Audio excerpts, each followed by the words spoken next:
আসসালামু আলাইকুম। আজ আপনাদের বলবো এক মহিলার দোয়া কবুল হওয়ার অনুপ্রেরণিত কাহিনী। এই গল্পের মাধ্যমে আমরা জানতে পারবো ইস্তেগফার কিভাবে আল্লাহর রহমত নামিয়ে আনে। কুফা নগরীতে এক মহিলা বসবাস করতেন। তিনি বহু বছর ধরে বিবাহিত ছিলেন, কিন্তু কোনো সন্তান হচ্ছিল না। এ কারণে তিনি খুবই দুঃখী ছিলেন।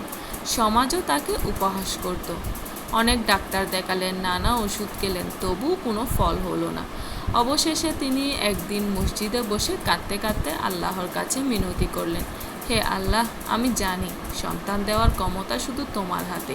তুমি যদি আমাকে সন্তান দাও, তবে আমি আজীবন তোমার ইবাদতে লেগে থাকব। একদিন তিনি এক আলেমের কাছে গেলেন এবং তার কষ্টের কথা খুলে বললেন। আলেম তাকে বললেন, বোন, তুমি হতাশ হইও না। আল্লাহ কোরআনে বলেছেন, তোমরা তোমাদের প্রভুর কাছে ক্ষমা চাও, তিনি তোমাদের আসমান থেকে প্রচুর বৃষ্টি বর্ষণ করবেন এবং তোমাদের সম্পদ ও সন্তান দ্বারা সাহায্য করবেন। সূরা নূহ আয়াত নাম্বার 11 থেকে 12। তিনি বললেন, তুমি নিয়মিত ইস্তেগফার করো, আল্লাহ তোমার দোয়া কবুল করবেন। সেদিন থেকে ওই মহিলা প্রতিদিন ফজরের নামাজের পর দীর্ঘ সময় ধরে বসে ইস্তেগফার করতে লাগলেন। তিনি বারবার বলতে লাগলেন, আস্তাগফিরুল্লাহ, আস্তাগফিরুল্লাহ, আস্তাগফিরুল্লাহ। কয়েক মাস এভাবে চলল।